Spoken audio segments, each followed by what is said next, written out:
I've heard from, well, I won't say your deputies, because I don't think it was your deputies.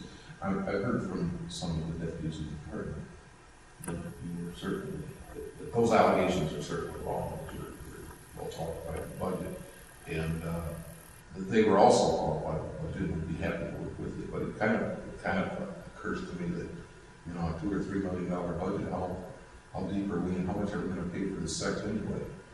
How does that compare? Even if you miss it, because we're going to pay it.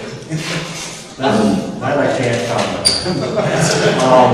Hey, it's all like the other guy. Well, I'm sorry, but, you know, screw it up as you want. This one, you know, we're going to get them to pay for sex. And again, the department right now is run by very few, and it shouldn't be that way. Every employee of the sheriff's office has knowledge.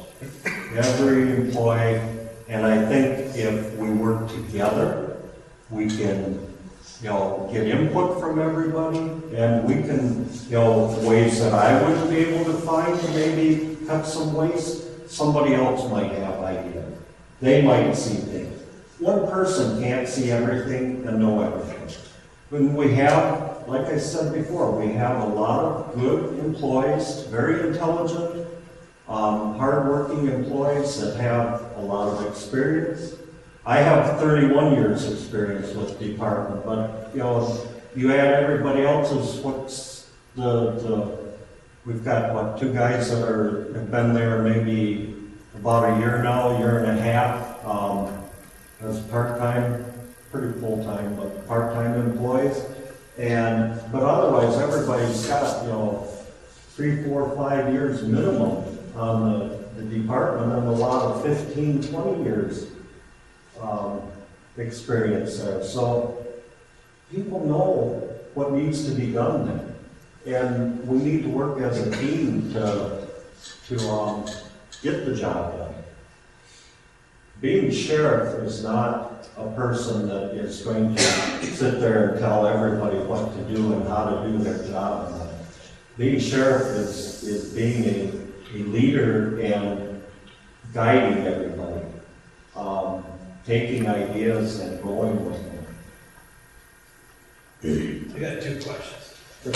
First one is, in the allegations against Investigator Gunderson, the argument that they seem to be stuck with is that it was consensual. What is your thoughts on that if you had an investigator that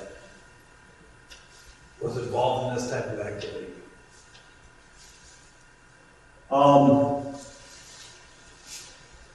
Does it require discipline? With the same, without using Jeremy's as how I'm going to answer this, with the same details as is known, as come out in the allegations, yes, it would be disciplined. Possibly even charges. But I don't know all of the details of Jeremy's charges in that, but what I have seen with the allegations, with that much, there should be. Because they haven't denied it, they just say it was consent. But, and the other thing, what does the color of law mean to you? The color of law is kind of a terminology that,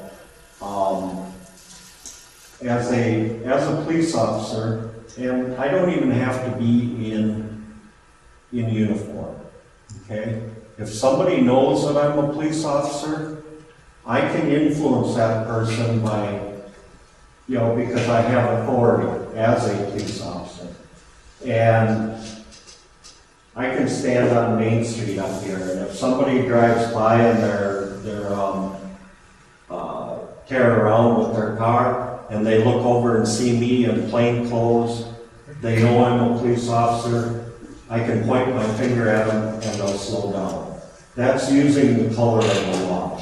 I'm influencing a person by the position that I have. If I'm in uniform, it's a little more, then I'm influencing everybody by what I do, by what I say, because I'm using the color of my uniform, the color of the squad car. I'm using that as authority over people. So that's what using the color of the law means to me as an officer.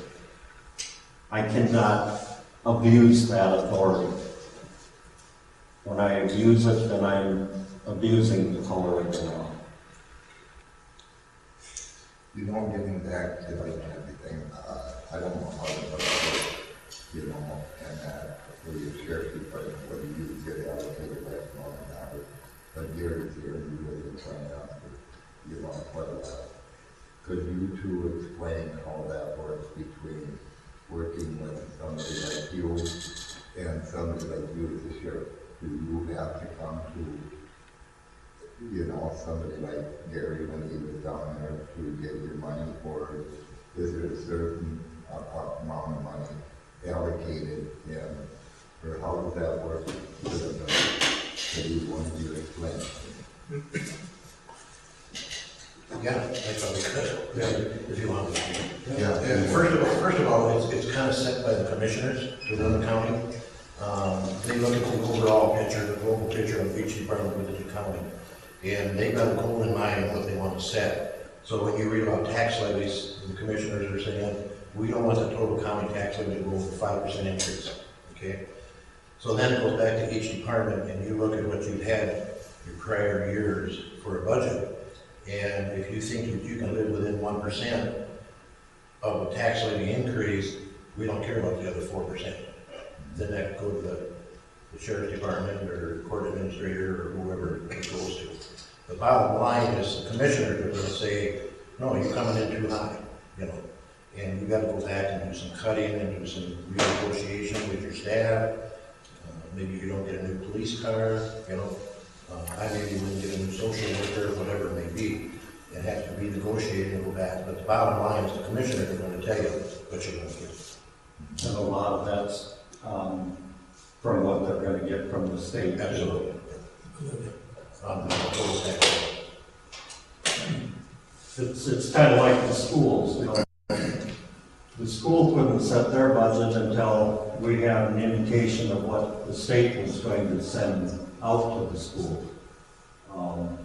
There's certain programs in each department. I don't know what's in the sheriff's department because I never worked with that directly. But in human services, there was a lot of money that was federally given to run certain programs. But there are mandates, federal mandates. Child protection is probably the biggest one. The feds say that we have to offer child protection. We do not receive any federal money, but the feds say we have to do it. That's where your local tax dollars are going to come from, to offer that service. They're setting the mandates, we have to live with them, we have to tax for them. Is it fair? No, I'm not saying it's fair, but we have to do it. Right.